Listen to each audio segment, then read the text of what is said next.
And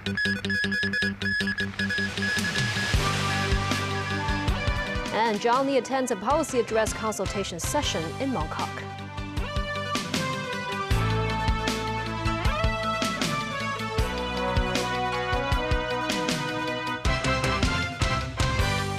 Good evening, and thank you for joining us. Israel launched a wave of air raids across southern Lebanon in what is said was a preemptive strike on Hezbollah.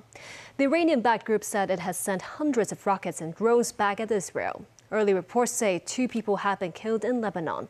The heavy exchange of fire came amid mounting fears of an all-out war that could draw in the United States, Iran and its Hezbollah allies across the region. David Garrett has the latest. Israeli Prime Minister Benjamin Netanyahu was soon at a security cabinet meeting. He said,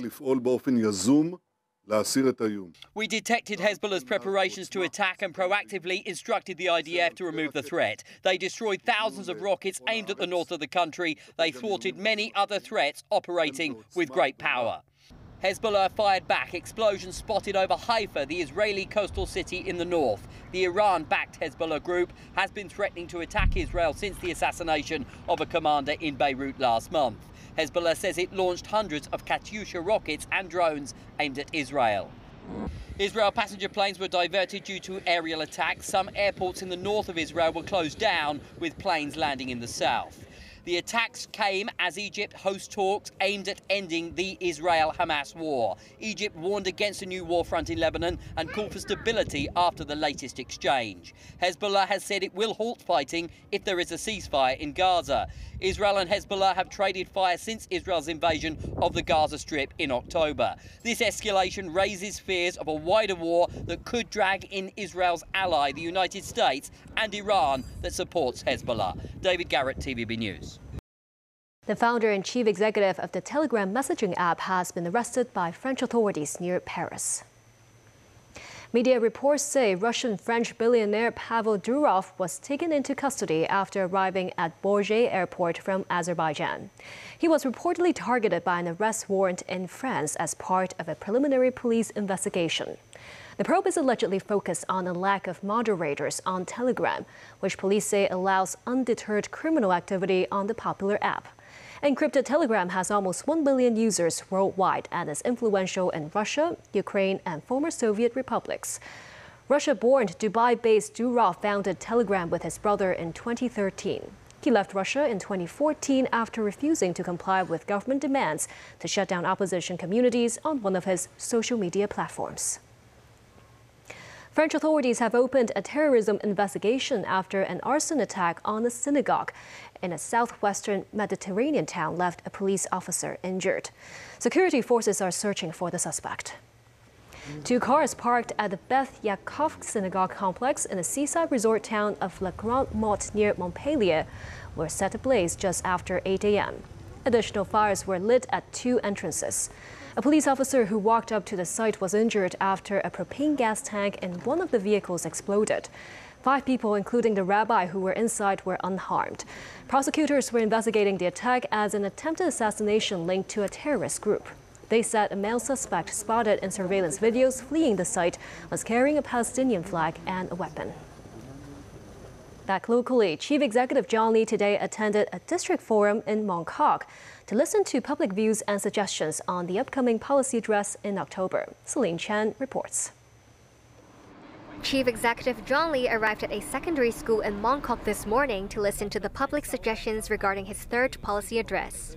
At the forum, Ms. Ngai, who is from the retail industry, urged the government to seek the central government's approval for Shenzhen residents to visit Hong Kong through multiple entry individual visit endorsements so as to increase the number of tourists coming to the city. As more local residents go north for consumption activities these days, she also suggested another round of consumption vouchers to encourage domestic consumption. This meant that the government should utilize the city's harbourfront and develop new boat tours of various areas around Victoria Harbour. In response, the CE said the government's policy is to attract visitors and the administration would discuss their suggestions with Beijing. He also stressed that while the administration plays a leading role in economic development, local residents' participation in the formulation and promotion of such policies would also be much needed.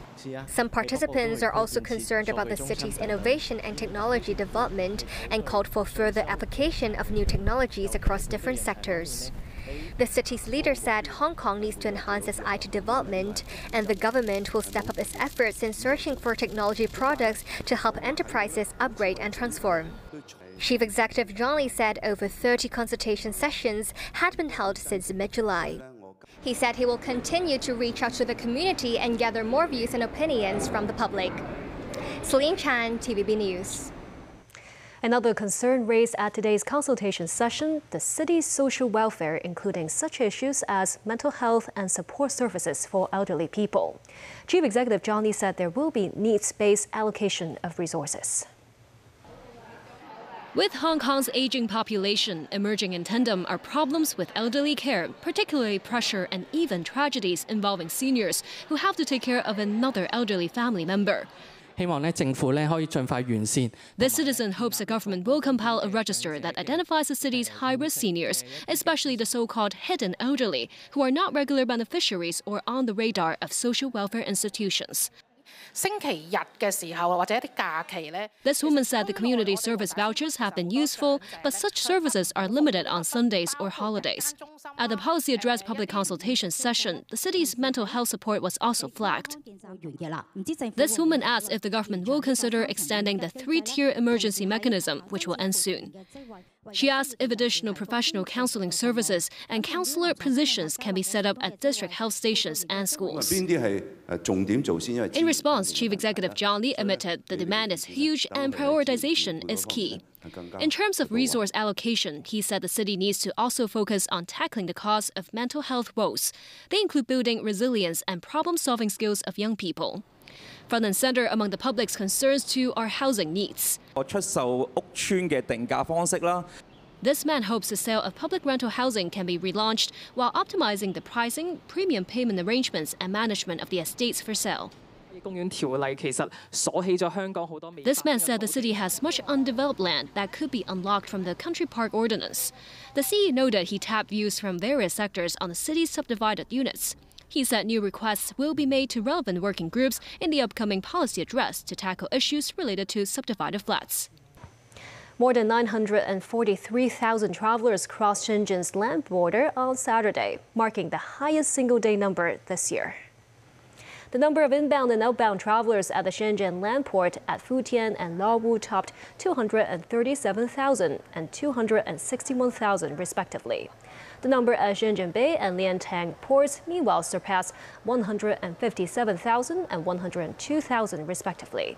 The single-day tallies at all four ports set record highs after the border reopened post-pandemic. Shenzhen Port said the ports are busier at the end of the summer vacation.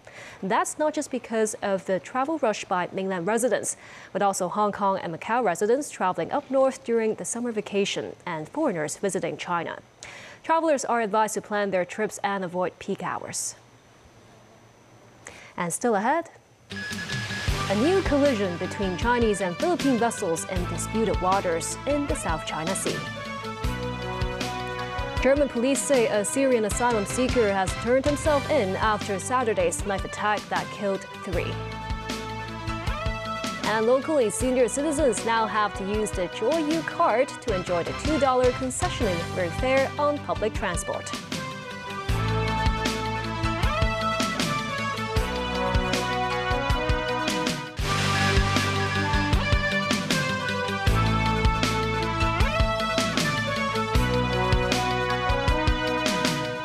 Welcome back.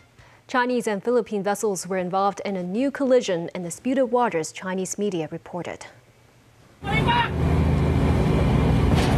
CCTV quoted a China Coast Guard spokesman as saying that a collision occurred near Xianbin Reef in the Nansha Islands, which Manila calls the Sabina or Escoda Shoal. It said the Philippine vessel refused to comply with control measures and deliberately collided with a Chinese Coast Guard ship. The report said a Filipino crew member fell into the water and was rescued by the Chinese. Philippine media later quoted the National Task Force on the West Philippine Sea as saying there is no truth to claims that one of its men fell overboard. Manila said Chinese ships deliberately blocked one of his vessels sent to resupply fishermen with food, fuel, and medicines. The incident comes weeks after the two nations held talks about reducing tensions in South China Sea waters claimed by both countries. German police say a 26-year-old Syrian asylum seeker turned himself in, claiming to be behind Saturday's deadly Zalingen knife attack that left 3 dead. Prosecutors suspect him of being a member of Islamic State. Officers shouted at the man and in their vehicle to stay seated as they detained a suspect related to the crime in the town early Sunday. Police say he stated that he was responsible. Investigations continue, but prosecutors say the man they had been looking for was in custody. Islamic State claimed responsibility for the crime on Saturday. Investigators were seen entering a house for asylum seekers earlier. The victims were two 56-year-olds and another who was 67. Floral tributes have been growing in the city, which was due to be celebrating its 650th anniversary. 4 people, including a police officer, were injured in a stabbing in southern Sydney. A man who ran from the scene was taken into custody. No one was killed in the attack, which came after a domestic-related incident in a car that collided with another vehicle. Police say the attacker was armed with a box cutter. It was the latest in a series of knife assaults in Australia's biggest city this year. The New South Wales government has tightened knife laws after several recent stabbing incidents, giving officers metal-detecting scanners. The U.S. space agency NASA has decided that it's too risky to bring 2 astronauts back to Earth in Boeing's troubled new capsule. They will have to wait until February next year for a ride home with SpaceX. This report from NBC News. Tonight, a stunning announcement from NASA. NASA has decided that Butch and Sonny will return with Crew 9 next February. NASA astronauts Butch Wilmore and Sonny Williams were aboard Boeing Starliner's historic launch in June, the first with a crew, but they were only supposed to be in space for a week. NASA now says they'll return from the International Space Station 8 months past schedule on a SpaceX Dragon capsule, Boeing's biggest competitor. This has not been an easy decision, but it is absolutely the right one. The troubled Boeing Starliner spacecraft has been plagued by helium leaks and thruster issues. NASA testing to find out whether Starliner could fly home with Butch and Sonny on board, but the risk ultimately too high. We have had mistakes done in the past. We lost 2 space shuttles as a result of there not being a culture in which information could come forward.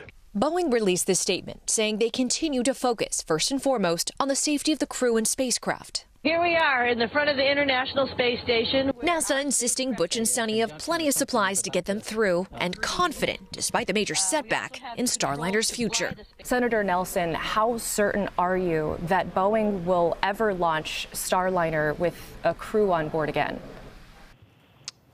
100%. SpaceX Dragon capsule will save 2 seats for Butch and Sonny when it launches to the International Space Station. But before that, the Starliner spaceship will undock and head back to Earth with no one on board. Starting today, elderly residents aged 60 or above must use a Joyu card to enjoy the $2 per trip concessionary fare on public transport. Some residents said they support the policy. Mo Sang-ai reports. Signs explaining the new $2 concessionary fare policy were put up at Wong Tai Shin MTR station. The railway company deployed extra staff to help relevant individuals. Starting today, residents aged between 60 and 64 can only benefit from the $2 per trip concessionary fare by using a Joyu card. Those who use the anonymous Elder Octopus cards and ordinary personalized Octopus cards will no longer be covered by the $2 scheme. Non-Joyu card holders aged 65 or above are now required to pay half the adult fare if they continue to use an Elder Octopus for traveling on public transport. Admiralty Station was also busy this morning. The senior citizen said he supports the new requirement. There must be a limit for everything. So there's also start for everything. So this is the start for the Know Your Card. I hope the young people are willingly to help the elderly people to do all this application job. It was very easy for me but not for everybody. This elderly man said he is not concerned about the new policy. I have this one, so I'm not too worried. My colleague applied for me. Up until now, the government said they had received about 134,000 Jiaoyu card applications from people aged 65 or above. Non-Jiaoyu card holders can still submit their applications by post or through the Octopus app. While no activation of Jiaoyu cards is required, first-time users must top up more than $50 before using them. News 9, TVB News. And that's the news. Thank you for watching.